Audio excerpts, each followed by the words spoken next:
శ్రీగురుభ్యో నమః. హరి ఓం.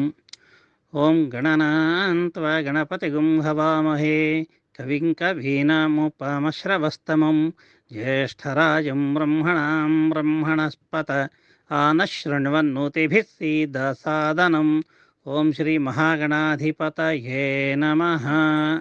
ఓం నమో వ్రాతపతయే నమో గణపతయే నమః ప్రమథపతయే నమస్తేస్తు లంబోదరాయ ఏకదంతాయ విఘ్ననాశినే శివసుతాయ శ్రీ వరదమూర్తయే నమః.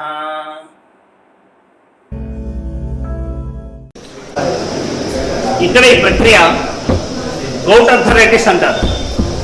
ఈ గౌట్ అర్థరైటిస్ కొంచెం రేర్ డిసీజ్ అన్నమాట, రేర్ డిజార్డర్, తక్కువ మందికి వస్తుంటుంది.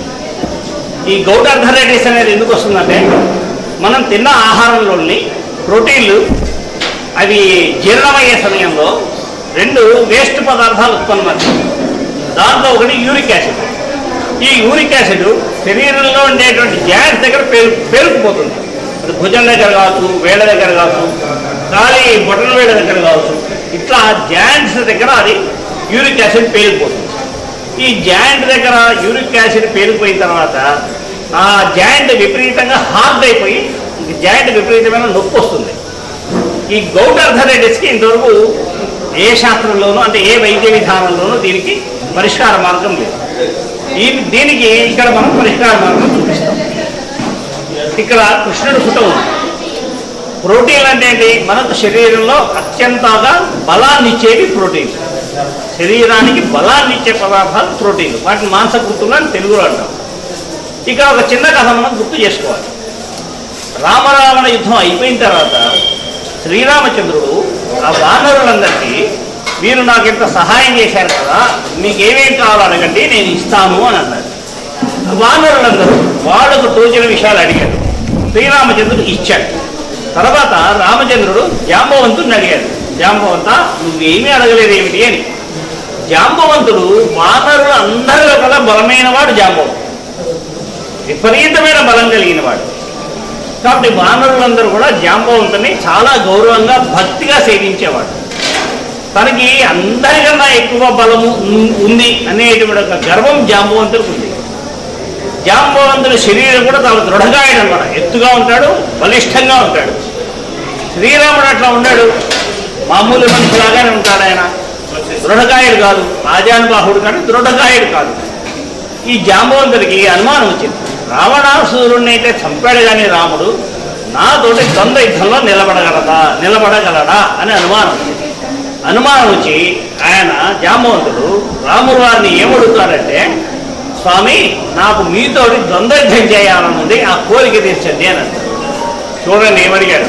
భగవంతుడు వచ్చి నీకు అడిగింది ఇస్తానంటే స్వామి నాకు మోక్షాన్ని ఏంటో ఏదో చెప్పకుండా ఆయన బలం మీద ఉన్నటువంటి విపరీతమైన దురహంకారంతో మీతో నాకు ద్వంద్వయుద్ధం చేసే అవకాశం ఇవ్వండి అని చెప్పాడు. అప్పుడు శ్రీరామచంద్రుడు వచ్చే జన్మలో నీ యొక్క కోరిక నేను తీరుస్తాను అని అన్నాడు. మనం వినాయక చవితి ఉత్సవాలప్పుడు కథ చదువుకుంటాం. ఆ కథలో శ్రీకృష్ణుడు ఈ శమంతకమణిని వెతుకుతూ ఒక గుహలోకి వెళితే ఆ గుహలో సత్యభామాదేవి ఆ మణితో ఆడుకుంటూ కనబడుతుంది. ఆ మణిని తీసుకున్నప్పుడు ఈ జాంబవంతుడు వస్తాడు. అక్కడ కృష్ణుడికి జాంబవంతుడికి మధ్య 18 రోజులు యుద్ధం జరుగుతుంది. కృష్ణుడు ఏమైపోయాడో అర్థం కాక ఆయనతో వచ్చిన వాళ్ళందరూ అలా బిక్కమోహం వేసుకొని ఉంటారు. ఈ 18 రోజుల ద్వంద్వ యుద్ధంతో కృష్ణుడు జాంబవంతుడిని ఓడిస్తాడు. జాంబవంతుడి యొక్క బలం, ఆ గర్వం అంతా పోయినప్పుడు అప్పుడు కృష్ణుడు ఎవరో తెలుస్తుంది. ఆయనకి తెలిసి నువ్వేనా శ్రీరామచంద్రుడి, నేను ఈ విధంగా దురహంకారంతో నేను అడిగాను స్వామి క్షమించని దండం పెట్టుకుంటాడు. అంటే ఈ కథలో మనకు వచ్చిన బలంతో కనుక మనం విర్రవీగితే ఆ బలం ఎటువంటి శారీరక బలం, ప్రోటీన్లు ఎక్కువగా తిన్నందువలను, మాంసకృతులు ఎక్కువగా మన శరీరంలో ఉన్నందువలను వచ్చినటువంటి శారీరక గర్వంతో మనం విర్రవీగితే వచ్చేటువంటి సమస్యలో ఈ గౌట్ అర్థరైటిస్ ఒకటి. ఈ గౌట్ అర్థరైటిస్ వచ్చిన వాళ్ళకి పరిష్కారం ఏంటంటే కృష్ణుడికి ఏదైతే ఇష్టమో అది దీనికి పరిష్కారం. ఇక్కడ ఈ సమస్య వచ్చిన వాళ్ళు ఒకళ్ళిద్దరు ఈ ప్రక్రియ చేస్తారు. అది మనం చూద్దాం. ముందుగా కృష్ణుడి ఫోటో ఒకటి పెట్టుకోవాలి. కృష్ణుడి ఫోటో ఏదైనా పర్వాలేదు, బాలకృష్ణుడైనా, రుక్మిణి సత్యభామ సమేత శ్రీకృష్ణుడైనా ఎవరైనా ఫోటో ఉంటే పర్వాలేదు. ఆ కృష్ణుడి ఫోటోకి ఒక అగరబత్తి చూపించాలి. దాని తర్వాత ఒక చిన్న కప్పులోనో బౌల్లోనో నానబెట్టిన అడుగులు, ఈ అడుగులు ముందుగా నానబెట్టుకున్న అడుగులు ఒక 2-3 చెంచాలు అడుగులు వేసుకోవాలి.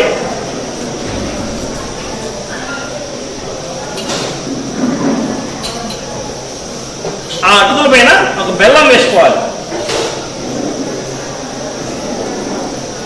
అది కృష్ణుడికి నైవేద్యం పెట్టాలి. నైవేద్యం పెట్టాలంటే మళ్ళీ మంత్రమేం లేదు, 5 సార్లు చేయి చూపిస్తే నైవేద్యం పెట్టినట్టే. దాన్ని మనం 5 సార్లు నైవేద్యం పెట్టిన తర్వాత తినేయాలి. మీరు కూడా చేయమ్మా. ఇంకొకరు కూడా చేస్తున్నారు, చూద్దాం.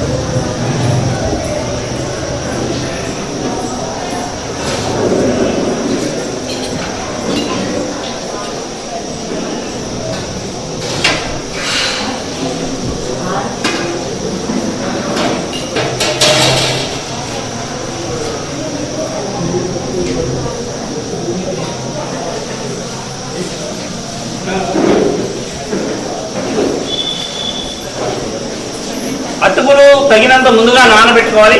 వాటిలో నీళ్లు తీసేయాలి.